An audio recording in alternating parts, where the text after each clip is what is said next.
Mi nombre es Benito Aguilar.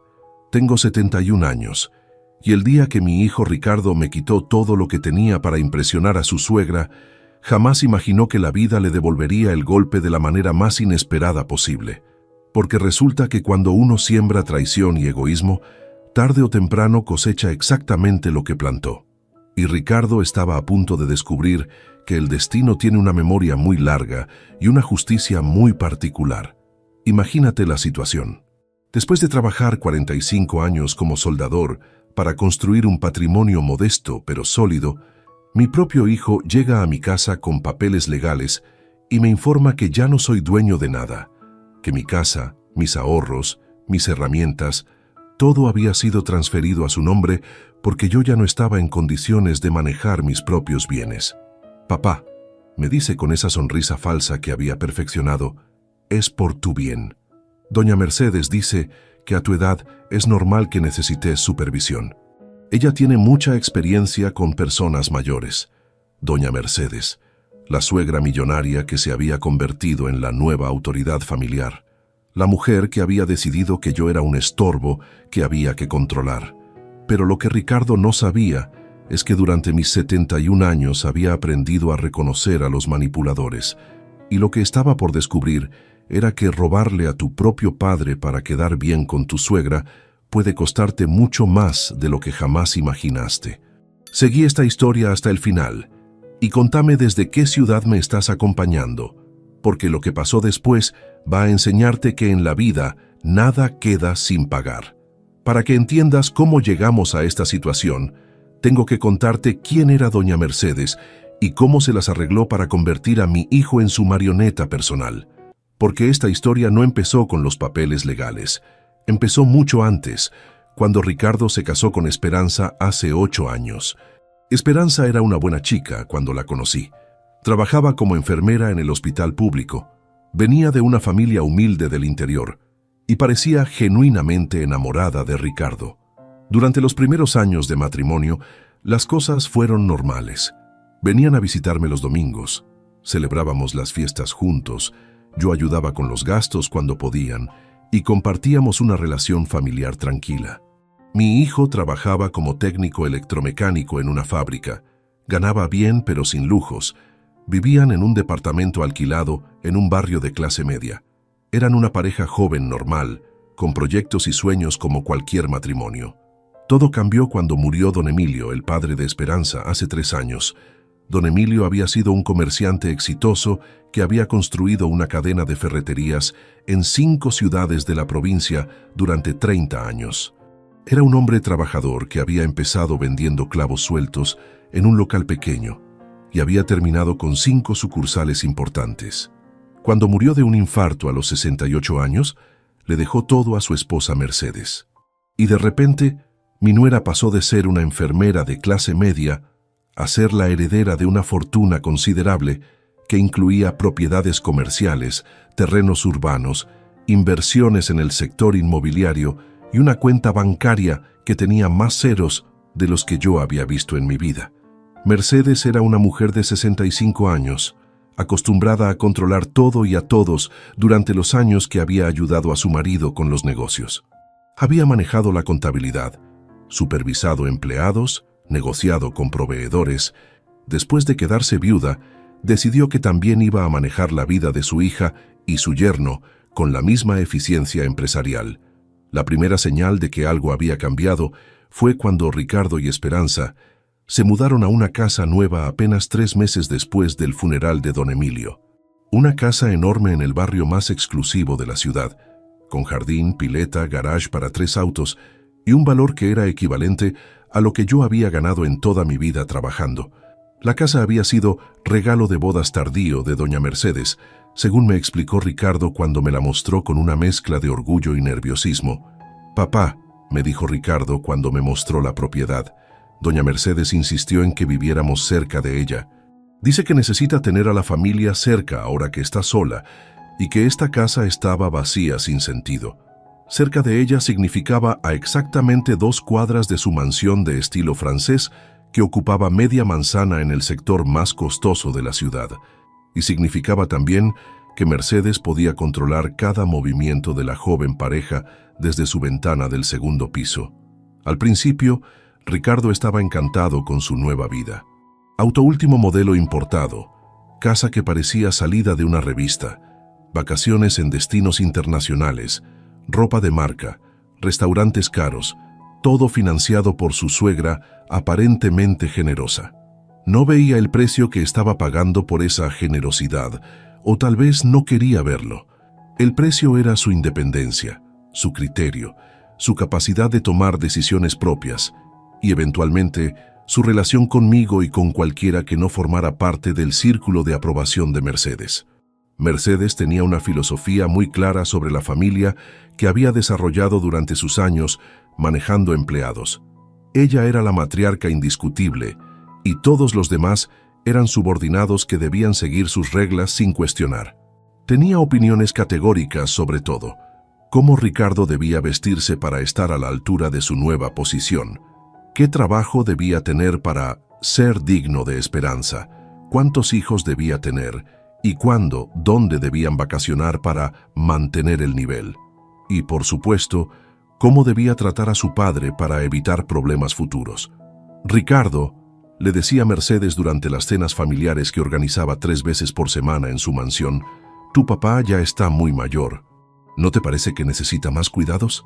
En mi experiencia con los empleados mayores de la empresa, los hombres de esa edad empiezan a perder criterio y no saben cuidarse solos. Su experiencia.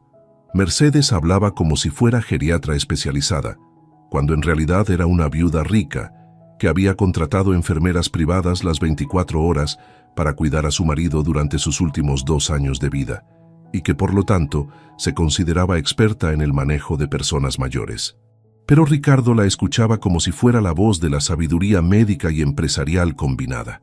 La respetaba como había respetado a su jefe en la fábrica, pero multiplicado por el poder que da el dinero y los beneficios que recibía. Las visitas a mi casa empezaron a cambiar de naturaleza de manera gradual pero constante. En lugar de venir a conversar como antes, a contarme de su trabajo, de sus planes, de las cosas que le pasaban, Ricardo venía a evaluarme como si fuera un supervisor inspeccionando a un empleado problemático. Revisaba si había comida suficiente y adecuada en la heladera, si la casa estaba limpia según sus nuevos estándares, si yo me veía bien de salud según los parámetros que Mercedes le había enseñado a observar, si mis respuestas a sus preguntas eran lo suficientemente rápidas y coherentes. Papá, me decía después de cada una de estas inspecciones disfrazadas de visitas familiares, doña Mercedes me preguntó ¿cómo estás? Ella se preocupa mucho por vos y me pidió que le informe si notaba algo raro. Doña Mercedes se preocupaba por mí. Una mujer que me había hablado tal vez 15 veces en 8 años de relación familiar, que nunca había mostrado el menor interés en mi bienestar, que jamás había preguntado por mi salud o mis necesidades, de repente se preocupaba intensamente por mi estado y necesitaba informes regulares. Las evaluaciones se volvieron más frecuentes, más detalladas y más invasivas. Ricardo empezó a hacerme preguntas específicas sobre mis finanzas que nunca antes había hecho, sobre mis rutinas diarias como si fuera un paciente hospitalizado, sobre mis planes de salud como si fuera su dependiente, sobre mis relaciones sociales como si necesitara supervisión. Papá, ¿estás seguro de que podés manejar todas las cuentas solo? ¿No te confunden los números a veces? ¿Te acordás siempre de pagar los servicios a tiempo? ¿No te parece complicado manejar tanto papel? Los números no me confundían para nada. Había manejado presupuestos familiares, de obra, de compra de materiales, de pagos de cuadrillas durante 45 años de trabajo. Había calculado estructuras, medido espacios, estimado costos, administrado recursos con precisión milimétrica. Pero Ricardo había empezado a verme con los ojos de Mercedes, como un viejo confundido que necesitaba supervisión constante. La campaña de Mercedes fue gradual, sistemática e implacable como una estrategia militar. Primero convenció a Ricardo de que yo necesitaba ayuda con las tareas domésticas, porque los hombres de esa edad no saben mantener una casa limpia. Después lo convenció de que necesitaba ayuda con las finanzas, porque se pueden confundir con los números y tomar malas decisiones.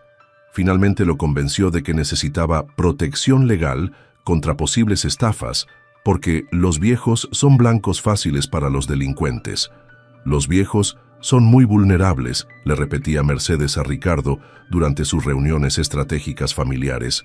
Hay mucha gente sin escrúpulos que se aprovecha de su confusión mental y su soledad. Por eso las familias responsables toman medidas preventivas. Ricardo empezó a repetir esas palabras como si fueran suyas, como si hubiera llegado a esas conclusiones por experiencia propia. «Papá», me dijo un día después de volver de una de sus cenas en casa de Mercedes, «doña Mercedes conoce muchos casos de personas mayores que fueron estafadas por aprovechadores. Dice que lo mejor es que alguien más joven maneje los papeles importantes para evitar problemas. Alguien más joven, es decir, él. Alguien que, según Mercedes, tenía la capacidad mental y la experiencia necesaria para protegerme de mi propia incapacidad. Durante meses enteros, Ricardo me presionó con insistencia diaria para que le firmara un poder general amplio que le diera control sobre todos mis bienes y decisiones. Es solo por las dudas, papá, para que si te pasa algo yo pueda manejar tus cosas sin problemas legales burocráticos que demoren todo. Yo me resistía no porque desconfiara de Ricardo como hijo, sino porque no me gustaba la influencia que Mercedes ejercía sobre él y porque intuía que había intenciones ocultas detrás de toda esa campaña de preocupación súbita. Pero mi hijo insistía con argumentos cada vez más elaborados. Papá, todos los hijos de personas de tu edad tienen estos poderes.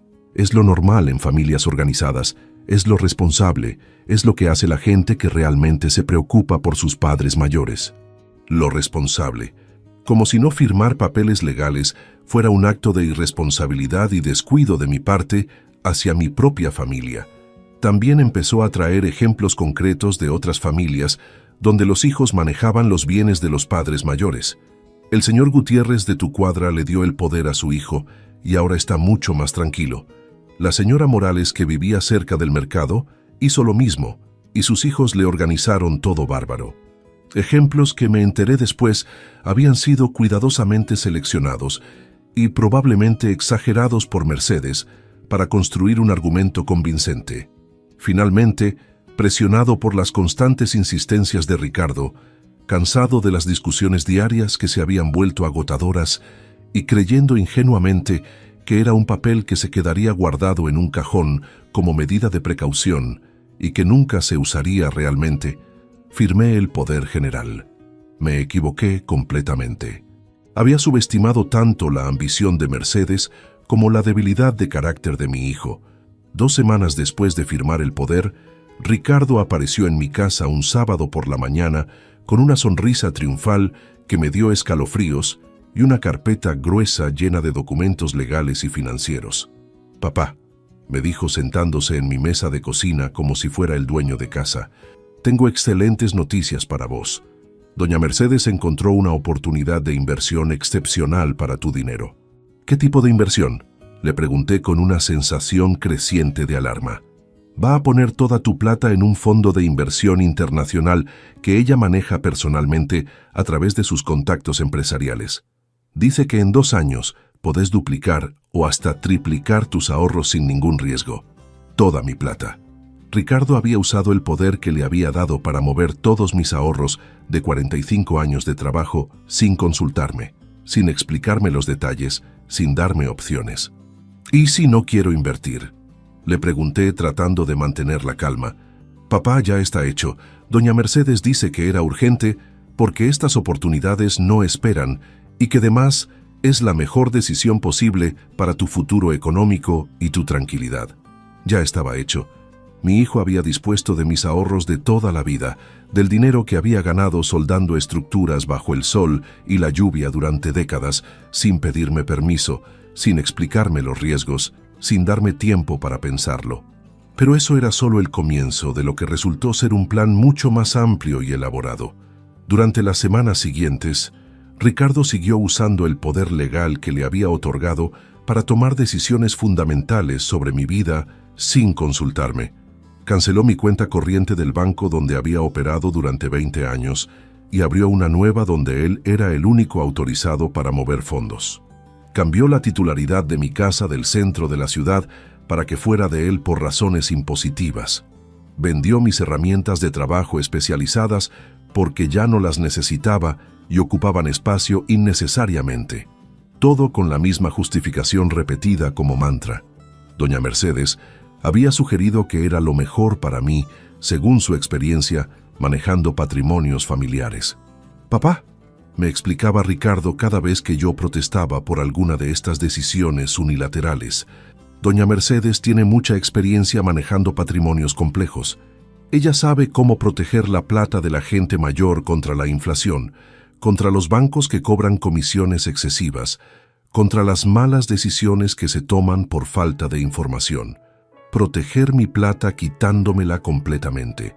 Esa era la lógica retorcida de Mercedes que mi hijo había adoptado sin cuestionamiento. Cuando me di cuenta realmente de lo que estaba pasando y de la magnitud de lo que había perdido, ya era demasiado tarde para revertir las operaciones. Ricardo tenía control legal total sobre todos mis bienes, según el poder que había firmado. Yo me había convertido en un huésped sin derechos en mi propia casa, un dependiente económico de mi propio hijo. «Pero no te preocupes para nada, papá», me decía Ricardo con esa condescendencia que había aprendido de Mercedes. «Vas a seguir viviendo acá exactamente como siempre, solo que ahora todo está mucho mejor organizado y más seguro». Mejor organizado significaba que yo tenía que pedirle permiso y justificación para cualquier gasto que excediera los gastos básicos de supervivencia, que no podía acceder a mis propios ahorros para emergencias, para gustos, para ayudar a algún conocido, que dependía completamente de su buena voluntad para mantener un nivel de vida digno.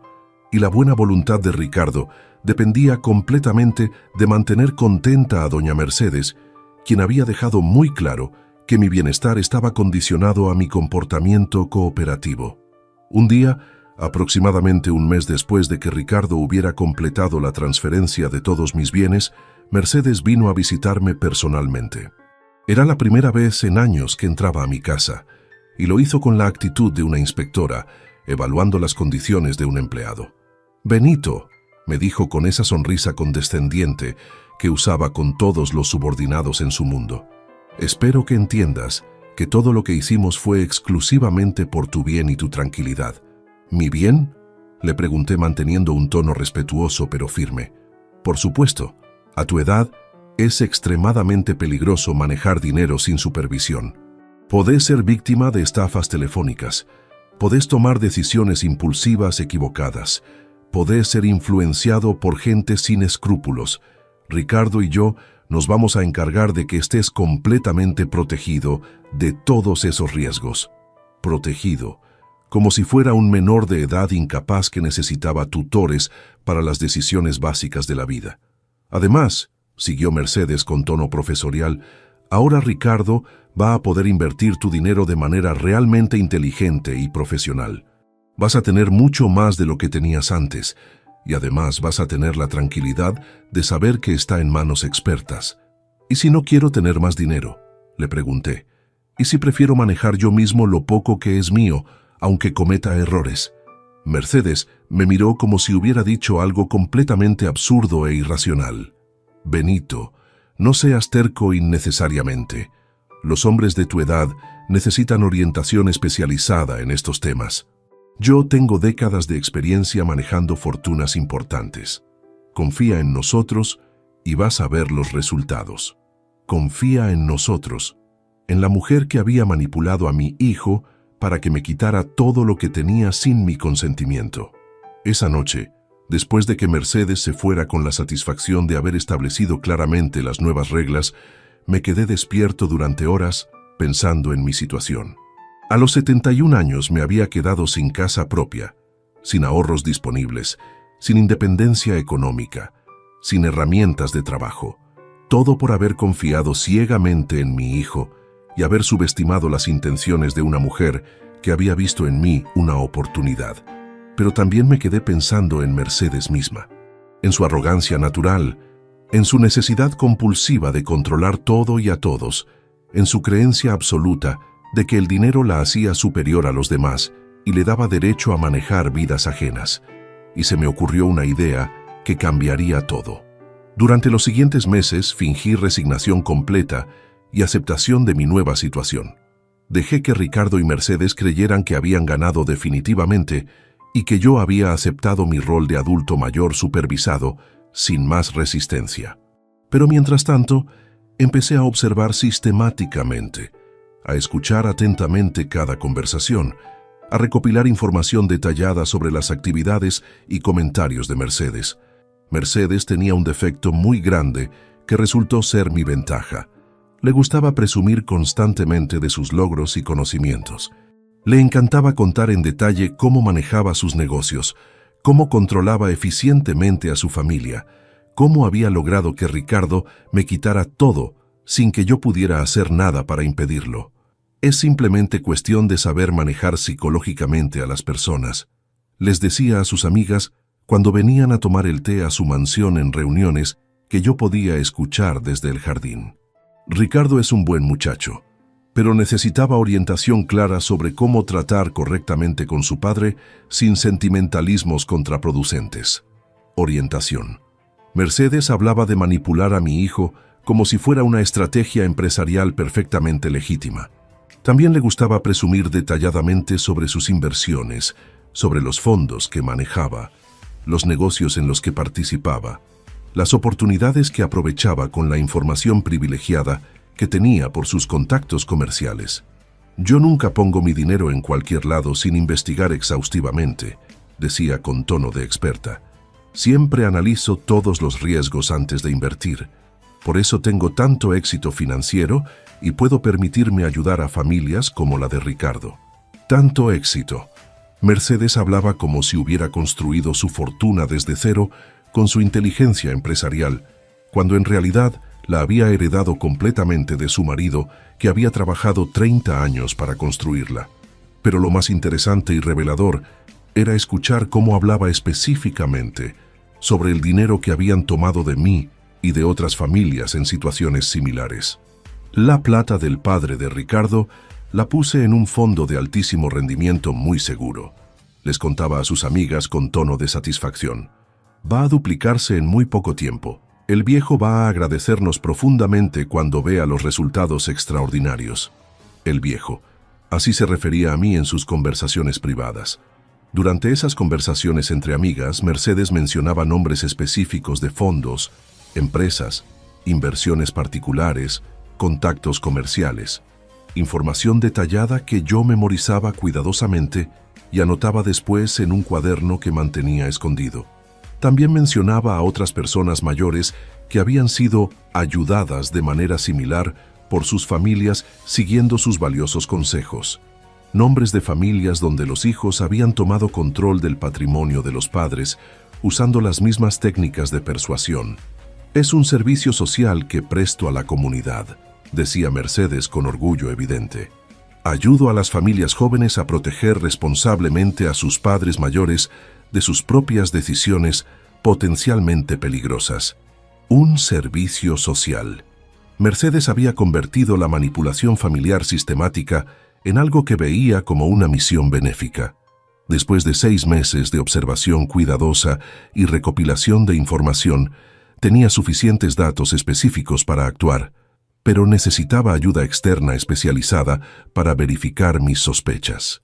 Contacté discretamente a un abogado especialista en estafas financieras y abuso contra adultos mayores. Le conté toda mi situación en detalle y le mostré las notas exhaustivas que había tomado sobre las conversaciones y actividades de Mercedes. «Don Benito», me dijo el abogado después de revisar toda la información, «lo que usted describe es un caso clásico de abuso financiero sistemático contra adultos mayores. Es un delito federal serio. ¿Pero puedo hacer algo legalmente? Mi hijo tiene poder notarial válido sobre mis bienes. Ese poder puede ser revocado inmediatamente si se demuestra que fue obtenido mediante manipulación psicológica y engaño, y si las inversiones que menciona la señora Mercedes son fraudulentas, o si está usando indebidamente el dinero, hay mucho más que podemos hacer judicialmente». El abogado empezó inmediatamente a investigar en profundidad los fondos de inversión donde Mercedes Había puesto mi dinero y el dinero de otras familias. También empezó a investigar la situación financiera real de Mercedes misma y sus actividades comerciales recientes. Lo que descubrió durante las siguientes semanas me dejó completamente helado y me hizo entender que la situación era mucho peor de lo que había imaginado. Mercedes no era para nada la empresaria exitosa y solvente que aparentaba ser públicamente. La fortuna considerable que había heredado de su marido la había estado perdiendo gradualmente durante los últimos 2 años en inversiones desastrosas, gastos excesivos y préstamos de alto riesgo para mantener un nivel de vida insostenible. Para mantener su estilo de vida lujoso y su imagen pública de mujer adinerada y exitosa, había empezado a tomar dinero sistemáticamente de los fondos de inversión, donde ponía el patrimonio de las familias que supuestamente ayudaba. En palabras simples, Mercedes estaba robando el dinero de las personas mayores para financiar su propia vida de lujo y ocultar sus pérdidas financieras. Mi dinero, junto con el dinero de al menos otras 8 familias que habían caído en el mismo esquema, había sido usado directamente para pagar las enormes deudas de Mercedes, mantener su casa lujosa, pagar los autos caros, financiar los viajes constantes y sostener el estilo de vida que necesitaba para mantener su imagen. Los fondos de inversión de alto rendimiento eran inventos completos. Los papeles que había mostrado eran falsificaciones elaboradas. Los contactos comerciales eran ficticios. Todo había sido una estafa muy sofisticada, diseñada específicamente para targeting familias con adultos mayores vulnerables. Pero había algo aún más grave. Las investigaciones del abogado revelaron que Mercedes tenía deudas enormes con bancos importantes y prestamistas privados peligrosos. Había usado sus propiedades como garantía para préstamos que no podía pagar. Había firmado contratos comerciales que no podía cumplir. Su situación financiera real era absolutamente desesperante. «Don Benito», me dijo el abogado cuando me mostró todos los documentos que había conseguido, «esta mujer está técnicamente en bancarrota desde hace meses. Ha estado robando dinero ajeno desesperadamente para mantener las apariencias y evitar que se descubra su situación real. ¿Y qué va a pasar cuando todo esto se descubra públicamente? Va a ir a prisión por varios años. Y todas sus víctimas van a poder recuperar sus bienes a través del proceso judicial, aunque probablemente no todo porque parte del dinero ya fue gastado. Tenía en mis manos información suficiente para destruir completamente a Mercedes y recuperar mi patrimonio. Pero quería algo más que simplemente justicia legal. Quería que Ricardo entendiera completamente la magnitud de lo que había hecho y las consecuencias de haber elegido traicionar a su padre por beneficios materiales. El abogado presentó inmediatamente una denuncia penal formal contra Mercedes por estafa agravada, abuso financiero sistemático contra adultos mayores y falsificación de documentos. También inició los trámites legales correspondientes para anular el poder que Ricardo había obtenido de mí mediante engaño y manipulación psicológica. Pero yo decidí esperar hasta que la investigación judicial estuviera suficientemente avanzada para confrontar directamente a mi hijo con toda la verdad. La oportunidad perfecta llegó 3 meses después, cuando Ricardo vino a visitarme con noticias supuestamente excelentes sobre el progreso de mis inversiones. «Papá», me dijo con una sonrisa que creía genuina, «Doña Mercedes me dijo que tus inversiones están rindiendo muchísimo mejor de lo esperado. Pronto vas a tener mucha más plata de la que tenías antes del cambio». «¿Ah, sí?», le pregunté manteniendo un tono neutral. «¿Y ella te mostró estados de cuenta detallados? ¿Viste los papeles oficiales?» «Bueno, no directamente, pero ella maneja todo con absoluto profesionalismo. Confío completamente en su criterio empresarial». «¿Confías en su criterio?», repetí lentamente. «¿Sin ver documentación? ¿Sin verificar nada personalmente?» «Papá, ¿por qué todas estas preguntas nuevas?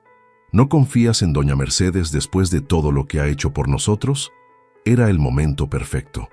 Le conté todo lo que había descubierto durante meses de investigación. Los detalles de la investigación del abogado, las estafas sistemáticas, las deudas ocultas, la bancarrota real, los delitos que estaba a punto de enfrentar. Ricardo se puso progresivamente más pálido mientras yo hablaba. «No puede ser verdad», me dijo cuando terminé. «Doña Mercedes es una mujer muy exitosa económicamente. Tiene una fortuna enorme». «Tenía una fortuna», le corregí. «La perdió toda en malos negocios y ahora está robando dinero ajeno para mantener las apariencias». ¿Robando? ¿A quién está robando? ¿A mí, Ricardo? ¿A mí y a otras 8 familias que fueron engañadas exactamente igual que vos?» Ricardo no podía procesar la información que estaba recibiendo, pero ella me aseguró que las inversiones estaban completamente seguras. «No hay inversiones reales, Ricardo. Hay una estafa elaborada. Y vos fuiste el instrumento principal que usó para robarme todo lo que tenía». Mi hijo se desplomó en una silla como si le hubieran quitado toda la energía del cuerpo. Por primera vez en meses, pude ver al Ricardo que había criado, no al títere manipulado de Mercedes. «Papá», me dijo con lágrimas empezando a formar en sus ojos, «¿qué fue lo que hice realmente?» «Traicionaste a tu padre por impresionar a una estafadora», le respondí sin suavizar la verdad. Al día siguiente, la policía judicial allanó simultáneamente la casa y las oficinas de Mercedes. Encontraron computadoras llenas de documentos falsificados, cuentas bancarias en negro, evidencia documental de múltiples estafas contra familias, correspondencia con cómplices. Mercedes fue arrestada inmediatamente y llevada a prisión preventiva. Los medios de comunicación cubrieron extensamente el caso como la estafadora millonaria que robaba a adultos mayores manipulando a sus propias familias. El impacto del escándalo fue inmediato y devastador. Ricardo apareció en mi casa esa misma noche, completamente destrozado emocionalmente.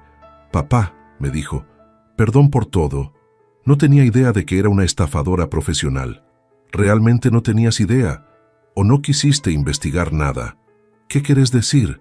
¿Que vos nunca investigaste sus fondos de inversión? Nunca verificaste los documentos que te mostraba. Nunca me preguntaste mi opinión sobre nada. Simplemente hiciste todo lo que ella te dijo porque te convenía creer que era una mujer sabia e importante». Ricardo se quedó callado porque sabía que era verdad. «¿Sabes por qué caíste tan fácilmente en su trampa?», le pregunté. «¿Por qué?». «Porque te gustaba la vida lujosa que te daba. Te gustaba sentirte importante, exitoso, parte de la clase alta. Te gustaba ser el yerno de la mujer rica del barrio que todos respetaban». «Eso no es completamente cierto, papá». «¿No? Entonces explícame por qué nunca cuestionaste ninguna de sus decisiones sobre mi vida. ¿Por qué nunca me defendiste cuando ella decía que yo era un viejo confundido que necesitaba supervisión? ¿Por qué preferiste creerle a ella antes que confiar en tu propio padre?» Ricardo lloró durante más de 1 hora esa noche. Se disculpó repetidamente. Me juró que nunca había imaginado que Mercedes era una estafadora profesional y que había actuado creyendo genuinamente que era lo mejor para mí. Pero yo sabía que el problema fundamental no era que Ricardo hubiera sido engañado por una manipuladora experta. El problema era que había elegido conscientemente ser engañado porque le convenía económicamente y socialmente. «Ricardo», le dije finalmente cuando se calmó un poco, «vos no fuiste víctima inocente de Mercedes, fuiste su cómplice voluntario. ¿Cómo podés decir algo tan duro? Porque cuando ella te dijo que me quitaras todos mis bienes, vos no dudaste ni un segundo. No te preguntaste si estaba éticamente bien. No me consultaste si yo estaba de acuerdo con esas decisiones. Simplemente lo hiciste porque te daba beneficios. Pensé honestamente que era por tu bien». «No, Ricardo, pensaste que era por tu bien. Por el bien de tu relación con la suegra millonaria. Por el bien de tu vida cómoda y lujosa que no querías perder». Durante los meses siguientes, la investigación judicial se expandió y reveló la magnitud completa de las estafas de Mercedes. Había victimizado a más de 15 familias durante 2 años, robando un total de casi $1 millón de adultos mayores vulnerables. Mi hijo había aprendido una lección extremadamente cara. Había perdido a Mercedes como benefactora. Había perdido completamente la vida lujosa que tanto valoraba. Había perdido mi confianza como padre. Y además, tendría que enfrentar interrogatorios judiciales por su participación en el esquema como intermediario. Los meses del juicio fueron especialmente duros para toda la familia. Mercedes fue finalmente condenada a 10 años de prisión por estafa agravada múltiple, abuso sistemático contra adultos mayores y falsificación de documentos oficiales. Sus bienes restantes fueron embargados completamente para compensar parcialmente a las víctimas, aunque muchas familias perdieron dinero definitivamente.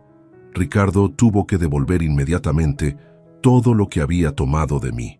La casa donde vivía volvió legalmente a mi nombre. Mis ahorros fueron restituidos en su totalidad. Mis herramientas fueron recompradas con dinero de la liquidación de bienes de Mercedes. Pero lo más significativo para Ricardo era que había perdido absolutamente todo lo que Mercedes le había dado durante años.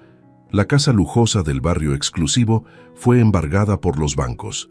El auto importado fue secuestrado. Las vacaciones caras y el estilo de vida de clase alta se acabaron abruptamente. Esperanza, que había sido tan influenciada por su madre como Ricardo por su suegra, tuvo que enfrentar la realidad devastadora de estar casada con alguien que había traicionado a su propio padre por dinero y estatus social. «Benito», me dijo Esperanza, cuando vino a pedirme perdón por primera vez desde el escándalo, «yo realmente no sabía lo que mi mamá estaba haciendo con el dinero». «¿No sabías que me habían quitado todo lo que tenía?», le pregunté directamente. «Sí, pero honestamente pensaba que era para protegerte de malas decisiones financieras. ¿A vos te parecía que yo necesitaba ese tipo de protección? ¿Te parecía que yo era incapaz de manejar mis propios asuntos?». Esperanza no supo qué responder, porque la verdad era que nunca se había molestado en formar una opinión propia sobre mi capacidad mental. «El problema», le dije, «no es que no sabían exactamente lo que hacían. El problema es que no les importó saber si estaba bien o mal mientras les trajera beneficios». La caída social de Ricardo y su familia fue tan espectacular como había sido su ascenso. En menos de un año, pasaron de ser conocidos como la familia exitosa y próspera del barrio exclusivo a ser señalados como los cómplices que habían ayudado a robar a los viejos del barrio. Ricardo perdió su trabajo en la fábrica cuando su empleador se enteró del escándalo a través de los medios. Esperanza tuvo que volver a trabajar como enfermera en turnos dobles para mantener a la familia económicamente. Se mudaron a un departamento pequeño y modesto en un barrio de clase media-baja, muy lejos del estilo de vida al que se habían acostumbrado. Los hijos de Ricardo, mis nietos que tenían 12 y 9 años, tuvieron que cambiar de colegio privado caro a escuela pública porque ya no podían pagar las cuotas. Sus compañeros del barrio anterior dejaron de juntarse con ellos cuando se corrió la voz del escándalo familiar. La vida había devuelto el golpe a Ricardo y su familia con intereses compuestos. Pero para mí, lo más doloroso de toda la experiencia no era ver el castigo que había recibido Ricardo por sus decisiones. Era saber con certeza que mi propio hijo había sido capaz de traicionarme conscientemente por beneficios materiales y que probablemente habría seguido haciéndolo indefinidamente si Mercedes no hubiera sido descubierta. «Papá», me dijo Ricardo aproximadamente 6 meses después del juicio, «¿realmente podés perdonarme algún día?». «Ya te perdoné», le respondí honestamente. «¿Entonces podemos reconstruir nuestra relación y volver a ser como antes?». «No, Ricardo. No podemos volver a ser exactamente como antes». «¿Por qué no si ya me perdonaste?». «Porque antes yo confiaba en vos ciegamente, y esa confianza se rompió para siempre cuando elegiste traicionarme. Nunca más vas a confiar en mí como antes. Tal vez algún día pueda volver a confiar, pero vas a tener que demostrar durante muchos años que realmente cambiaste y que entendiste la gravedad de lo que hiciste». «¿Qué necesito demostrar exactamente?». «Que entendiste que no fuiste víctima de Mercedes, sino su cómplice voluntario, que asumís completamente la responsabilidad por haber elegido traicionarme por dinero, que entendés que el daño que me hiciste no se borra con disculpas. Han pasado 3 años completos desde que Mercedes fue a prisión y desde que Ricardo perdió todo lo que ella le había dado. Mi hijo ha tratado consistentemente de reconstruir su vida y su relación conmigo, pero el proceso ha sido lento y a veces doloroso para ambos. Ricardo trabaja ahora como empleado en una ferretería, ganando mucho menos de lo que ganaba en la fábrica, pero es un trabajo honesto que consiguió por sus propios méritos. Vive modestamente, paga sus cuentas, no tiene lujos, pero tampoco tiene deudas, ni depende de nadie. Viene a visitarme regularmente, pero las conversaciones entre nosotros nunca volvieron a tener la naturalidad y confianza que tenían antes del episodio con Mercedes. Hay una distancia emocional que no existía antes, una cautela mutua que probablemente nunca desaparezca completamente. ¿Crees que algún día podremos volver a tener la relación de antes?, me preguntó Ricardo hace pocas semanas. No lo sé honestamente, le respondí. Depende de muchas cosas. ¿Depende de qué específicamente? Depende de que demuestres durante más tiempo que realmente entendiste la magnitud de lo que hiciste, que no fue simplemente un error de juicio, sino una traición consciente. Ricardo todavía tiene dificultades para asumir completamente su responsabilidad. Sigue tendiendo a presentarse como víctima de la manipulación de Mercedes, en lugar de reconocer que fue un participante voluntario, que eligió los beneficios materiales por sobre la lealtad familiar. Pero papá, me dice a veces, yo realmente creía que estaba haciendo lo correcto para vos. Ricardo, le respondo siempre, el problema no es lo que creías.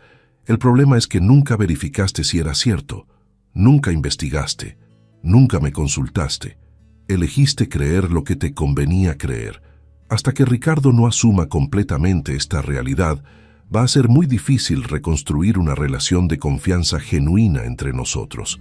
Esperanza se divorció de Ricardo hace 1 año y medio. La presión de la caída económica, el escándalo social, y especialmente el conocimiento de que su marido había sido capaz de traicionar a su propio padre por dinero, terminó destruyendo su matrimonio. Si fue capaz de hacerle eso a su papá por dinero, me explicó Esperanza cuando vino a contarme sobre el divorcio, ¿qué no será capaz de hacerme a mí o a nuestros hijos si alguna vez le conviene? Era una reflexión muy inteligente y realista. Si alguien es capaz de traicionar a su padre por beneficios materiales, realmente no hay límites éticos para lo que puede hacer en el futuro. Mis nietos, que ahora tienen 15 y 12 años, mantienen una relación conmigo que se ha vuelto más cercana desde que sus padres se divorciaron. Vienen a visitarme regularmente y hemos podido hablar honestamente sobre lo que pasó con su papá y su abuela Mercedes. «Abuelo», me preguntó mi nieto mayor hace unos meses, «¿Papá realmente te robó todo tu dinero?» «Sí», le respondí sin suavizar la verdad. «Tu papá me quitó mi casa, mis ahorros y mis herramientas porque una mujer le prometió que iba a ganar dinero haciéndolo. ¿Y vos no estás enojado con él?» «Estoy desilusionado», le expliqué, «porque descubrí que tu papá era capaz de lastimarme por dinero». «¿Papá es una mala persona?» «No es una mala persona», le dije, «pero tomó decisiones muy malas que lastimaron a gente que lo quería». Estas conversaciones con mis nietos me han ayudado a procesar mis propios sentimientos sobre Ricardo y sobre toda la experiencia. Me han permitido explicar lo que pasó sin transmitir rencor, pero tampoco sin minimizar la gravedad de las acciones. Mercedes sigue en prisión y le quedan todavía 5 años de condena. Recibí una carta de ella hace 1 año pidiendo perdón y explicando que había actuado desesperadamente para mantener su estilo de vida después de perder la fortuna de su marido. No le respondí la carta. No tengo interés en su arrepentimiento tardío ni en sus justificaciones. Las consecuencias de sus acciones hablan por sí solas. Las otras familias víctimas de Mercedes han tenido experiencias variadas. Algunas recuperaron la mayor parte de su dinero y lograron reconstruir las relaciones familiares dañadas. Otras perdieron dinero definitivamente y nunca pudieron reparar la confianza rota entre padres e hijos, porque esa es la verdad más dura sobre este tipo de estafas que usan a las familias. El daño económico eventualmente se puede reparar, pero el daño emocional y relacional a menudo es permanente. La desconfianza que se crea cuando un hijo traiciona a su padre por dinero no se borra fácilmente. Los vínculos familiares que se rompen por la codicia y la manipulación son muy difíciles de reconstruir. Hoy, a los 74 años, vivo tranquilo en mi casa recuperada. Manejo mis propias finanzas con la experiencia adicional de haber sobrevivido a una estafa sofisticada. Tomo mis propias decisiones. No firmo papeles sin leer y entender completamente. Y no dependo de nadie para mi bienestar. ¿Me siento solo a veces? Por supuesto, pero he aprendido que hay diferencias importantes entre estar solo y estar acompañado por gente en la que no se puede confiar completamente. Extraño la relación que tenía con Ricardo antes de descubrir su capacidad de traición, naturalmente, pero también entiendo que esa relación estaba basada en mi ignorancia sobre aspectos importantes de su carácter. Ahora lo conozco más completamente. Sé que es alguien que puede ser influenciado por beneficios materiales. Sé que es capaz de racionalizar acciones éticamente cuestionables si le convienen. Sé que no siempre se puede confiar en él cuando hay dinero o estatus social en juego. Y con esa información más completa, puedo decidir conscientemente qué tipo de relación quiero mantener con él en el futuro.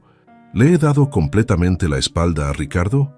No, porque sigue siendo mi hijo, y parte de mí espera que pueda cambiar genuinamente. Pero tampoco lo he perdonado completamente, ni he olvidado lo que es capaz de hacer. Estamos en un punto intermedio que puede evolucionar hacia una reconciliación genuina o hacia una separación definitiva, dependiendo de las acciones y actitudes que Ricardo demuestre durante los próximos años. La experiencia me enseñó lecciones valiosas sobre la naturaleza humana, las relaciones familiares y los peligros específicos que enfrentan las personas mayores en una sociedad que a menudo las ve como objetivos vulnerables. Primero, que el dinero y el estatus social pueden corromper a cualquier persona, incluso a los hijos que uno crió con valores sólidos. Segundo, que hay depredadores sofisticados que se especializan en identificar y atacar a adultos mayores usando a sus propias familias como instrumentos. Tercero, que la vida tiene una manera muy particular de devolver las traiciones y la codicia, aunque a veces tome tiempo en manifestarse. Cuarto, que uno debe mantener siempre control sobre sus propios bienes y decisiones, sin importar la presión familiar o social que pueda recibir. Pero la lección más importante es que los vínculos familiares no son automáticamente sagrados o permanentes. Se mantienen y fortalecen a través de acciones consistentes de respeto, lealtad y amor genuino. Cuando esas acciones faltan, cuando son reemplazadas por traición y manipulación, los vínculos se debilitan o se rompen, y está bien que se rompan. Porque mantener relaciones con personas que nos traicionan, aunque sean familia, no es lealtad familiar, sino autoengaño peligroso. La sangre no crea obligaciones automáticas de confianza. El respeto se gana con acciones, no se hereda con apellidos. Y todos tenemos derecho a protegernos de quienes nos lastiman, sin importar su relación familiar con nosotros. Si alguien que está escuchando esta historia tiene familiares que presionan para controlar su patrimonio por su bien, quiero que recuerde mi experiencia, que se pregunte realmente cuáles son los intereses que están defendiendo esas personas. Si alguien quiere manejar tu dinero para protegerte, pregúntate de qué exactamente te están protegiendo y por qué necesitan control total para hacerlo. Si tu propia familia te presiona para entregar poderes legales sobre tus bienes, pregúntate si realmente es por amor o por conveniencia. Y si descubrís que te están manipulando o robando, no tengas miedo de defenderte, aunque eso signifique enfrentarte a tu propia familia. Porque la familia verdadera no roba, no traiciona, no manipula. En mi caso, enfrentarme a Ricardo y a Mercedes me costó una relación familiar, pero me devolvió mi dignidad, mi patrimonio y mi autonomía. Fue un intercambio doloroso pero necesario. Y vos que me estás escuchando desde tu ciudad, ¿has vivido situaciones similares con familiares que querían controlar tu vida o tu dinero? ¿Conoces casos de personas mayores que fueron manipuladas por sus propias familias? Contame tu experiencia, porque historias como la mía pasan constantemente en todas las ciudades y países. Y la única defensa real que tenemos es estar informados, estar alerta y estar dispuestos a defender nuestros derechos, aunque eso signifique conflictos familiares. Al final, la vida siempre devuelve los golpes a quienes traicionan la confianza familiar. Pero es mejor estar preparado y protegido cuando eso sucede, en lugar de ser víctima pasiva de la codicia ajena. Porque la justicia existe, aunque a veces llegue tarde. Y la verdad siempre termina saliendo a la luz, aunque algunos traten de ocultarla para siempre.